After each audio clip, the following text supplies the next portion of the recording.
I was just talking to you earlier this evening, you know, and then I came to the realization within me that I had been woman-centered all my life. And involved. You know, and I can see where it started from. It started from childhood. It started from a father that was cruel, that would beat me with razor straps, whip me with switches, you know, kick me with a boot. Probably my mother, you know, steered him into that direction, but then I would run to my mother for refuge. And See, then I would run to my mother for refuge, and that's there I would find comfort. All running to the mother trick. Right. And there I'd find my comfort, and it became a pattern in my life. Yes. See, and I married, and my wife was my mother. And then when she died, And when the whole she world died, fell apart. my world fell apart, and I found another mother. And then when she left me, I'm deserted, you know. And I don't know where to turn. I'm at the bottom. And I would go to any length to support that woman-centered being. Right, that woman-centered Even being kill, in me. murder. With some people, it depends on what the identity is. You're so desperate because it is a life.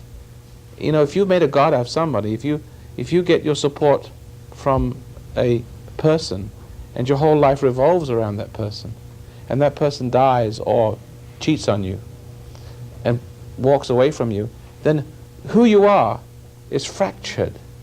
What happens is you discover that you're nothing. And all the time you didn't know that you were nothing. You thought you were something.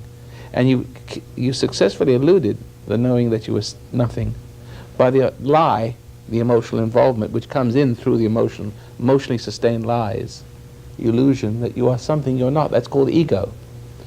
And so that as long as we have emotional nurturing, no matter what it is, rock and roll, wife, anything, as long as we have it, our ego continues to grow dependent. Doesn't grow, it grows ugly.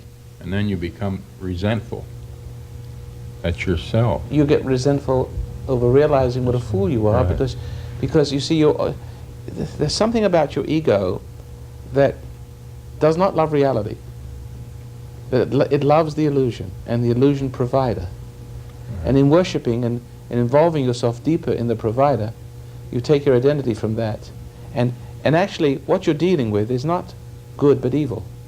And that's what you're becoming behind the mask of everybody who pretends to love you, who allows you the luxury of the flesh, of the involvement, the escape into that person, the renewing of self, selfish self. Hear the word? Selfish, ego, selfish, self. A self that doesn't feel guilty, feeling selfish. See, it doesn't feel guilt because it's escaping.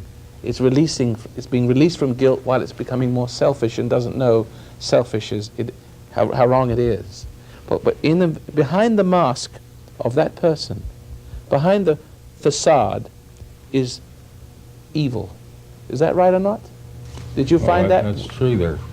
There's evil there, and you would try to become anything that you had to become to support that evil.